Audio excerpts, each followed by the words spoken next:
Yesterday, you went first. Today, I will receive. On your mark, get set, Kang. All right, here we go, Doug.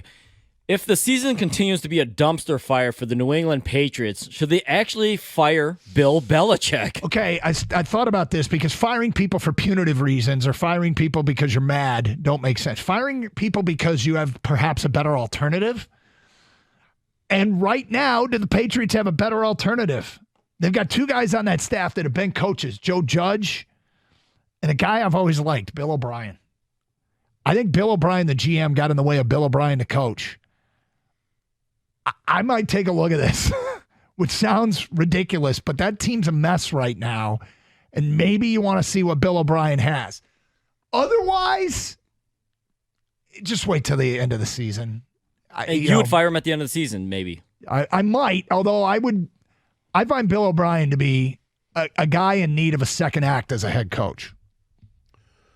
First of all, you don't fire him because he's Bill Belichick, and you give him an opportunity to right the ship. He's got to get a quarterback, first of all, but it's not just a quarterback. They need help all over the place on that team.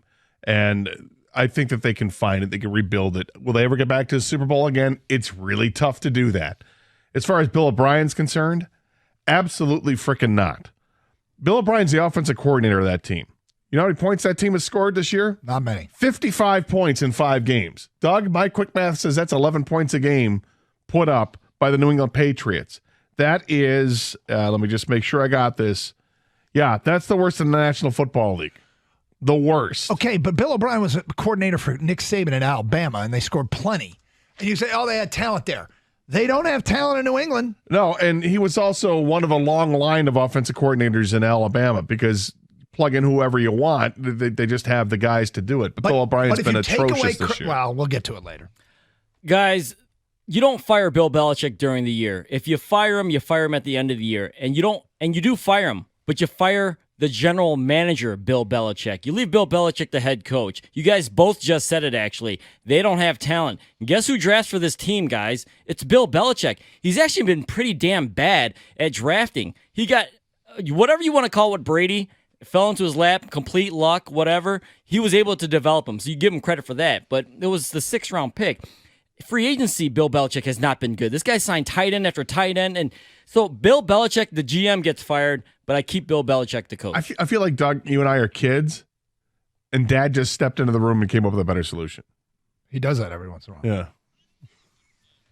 All right, Marcus Peters. He illegally tackled Packers wide receiver Christian Watson with a horse collar this past weekend. It was on a 77-yard catch. Watson was on a clear path to score a touchdown, but it was a great play by Marcus Peters because he got him down, took the penalty, and the Packers ended up having to settle for a field goal instead of that touchdown that would have happened. Should the NFL adapt some kind of clear path penalty? Not to the point where it gives them the touchdown, the score. No, I don't think so. If on that play, didn't they get the ball first and goal from the 2-yard line? I mean, do you change and make it first and goal from the 1 automatically if you have a clear path penalty? Well, if you want to go down that road. They got half the distance, which was the 3-yard line. Okay, so if you're going down the road for a clear path penalty, I can support it, but I think that the automatic clear path penalty is not a touchdown. The result is first and goal from the 1. We have goaltending in basketball, where points are awarded when the ball doesn't go through the hoop. So we would get used to a rule like this. I watched that play a bunch to try and figure out if he was clearly going to score. And I'm not sure that he was. And that's where the debate would make this one very tough. I'm going to go ahead and say, yes, you can do this and should allow and make a rule change. I'd be for it. But I think it would lead to some controversy. Well, NFL's used to that, right, with their rules. So I would adapt some kind of clear path penalty. I actually kind of like your idea too as well, Gator. My idea would not have helped the Packers because my idea is if the player is within the 5-yard line, not just a horse collar, but also a face mask, you would award a touchdown to. I think it's just you got to make players more responsible for how, Marcus Peters can choose whether to grab a horse collar or a face mask or not. And if it's going to help the team, why wouldn't he do that? It was a smart play by him, but I think the NFL does need to change this rule. Brock Purdy has been amazing for the Niners since taking over. In 13 regular season and postseason starts combined, he has 68% completion percentage, over 3,100 yards passing, 25 touchdowns, and only 3 picks. Obviously, he's on a great team, but a lot of people still don't believe in Purdy. Do you think any quarterback could do what Brock Purdy is doing right now with the Niners? No, if a quarterback could do it, Trey Lance would have been given the job, and he would be doing it right now. That was an embarrassing miss for them. So if any quarterback could do it, they would have gone with Lance. And I'm hearing good things behind the scenes there. Look, that's an elite offensive scheme, and they've got some elite weapons. But one of the names to watch to be an offensive coordinator soon is Brian Griese, the quarterback coach out there. Todd McShay suggested it this week that he's an up-and-comer. So keep your eye on that. But, yeah, I think anybody He's like Lenny Webster. He's like Lenny Webster. He's an up-and-comer, babe.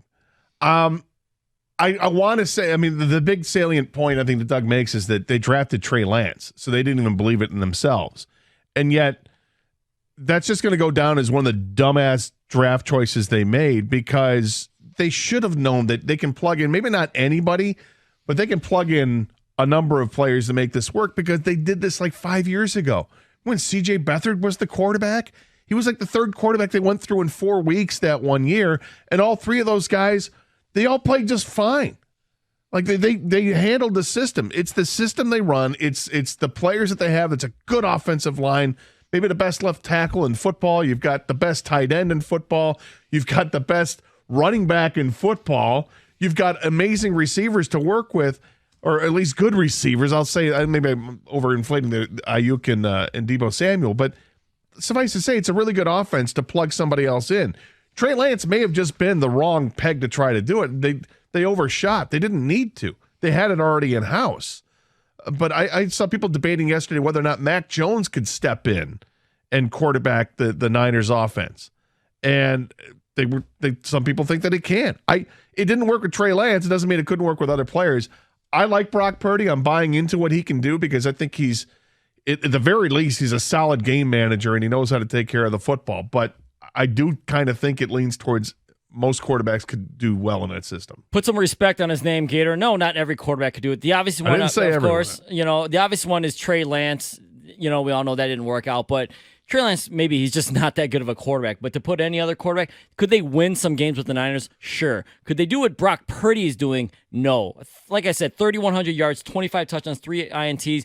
I just don't think people, because he was Mr. Irrelevant. This might be the closest thing to Brady it's actually happening right now. I'm not going to say he's the next Brady or going to win 6 Super Bowls, but this is damn close. I can't believe it's actually happening.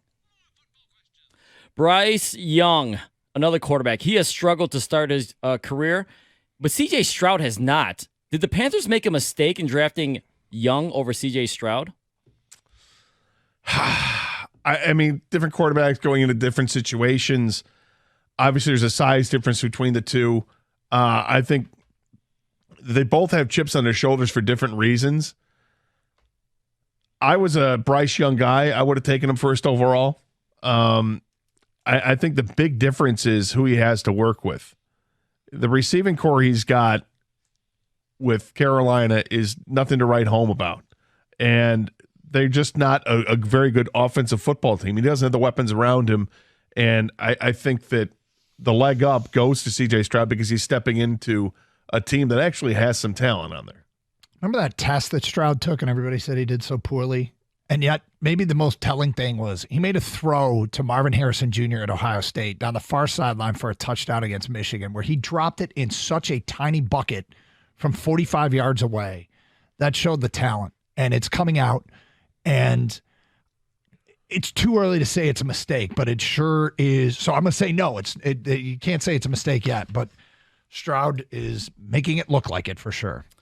I'm going to say it is a mistake, and here's the reason why. If it's true that reportedly Frank Reich and Josh McCown wanted C.J. Stroud and the owner wanted Bryce Young, you never let the owner pick the players. And if Frank Reich really wanted C.J. Stroud and thought C.J. Stroud was the better pick, you should have picked him and gone with, or he didn't have maybe the ultimate say, but that's who I would be pounding the fist for. I'd be like, hey, if you hired me as coach, this is the guy I want to coach. You never let the owner pick players. Who's been the most disappointing player this year? Can I say Aaron Rodgers? I don't think so. Okay, Josh Jacobs then. He was a free agent. He signed a deal. He's the third highest cap hit as a running back this year in the league, and he's averaging 2.8 yards a carry. I should let you say Aaron Rodgers because it's Josh Jacobs. He's been pathetic this year. I know he had the contract dispute. He wasn't happy about this. Now he's on this team, and he has done almost nothing. I agree with you 100%. It's Josh Jacobs. You two are ignorant. It's Josh Jacobs. He only has 235 yards and 2 touchdowns, like you said. And no, he is not on my fantasy team. What team has been the most disappointing this year? Well, I was going to say Cincinnati, but I think they've woken up now that Joe Burrow looks like he's healthier and he's a great player. So I'm going to go with the Denver Broncos. It's year 2 with Russell Wilson. If you want to say last year was a fluke, okay, come back and prove it this year that you're better. I mean, they gave up 70 points, over 70 points to the Dolphins, for crying out loud. You've got the new coach here, Sean Payton, who everybody loves Sean Payton, and he's not making a damn bit of difference. That team is terrible. What an amazing disappointment they've been. Those were the two teams I was debating, and the reason I went with Cincinnati over Denver is because of what the expectation is and where they're at right now. They're almost assuredly not going to reach the 11.5 win total. So because the expectation was higher in Cincinnati, I'm going to call them a bigger disappointment than the expectation for what it was for Denver, even though these are like teams 1 and 2 in my opinion. Yeah, I'm going with the Bengals. Enough with these slow starts. And I know Burrow was hurt to start the year, but it's always something with the Bengals and these slow starts. I feel like Burrow he doesn't get, I mean, he went to a Super Bowl, but he didn't win it. And I feel like he kind of gets a free pass. That team needs to start off better. And 11.5 wins is a high expectations. And you're right. I don't think they're going to get there this year. There it is. That concludes the Wide 9 Omaha 4 down around the league blitz thingy.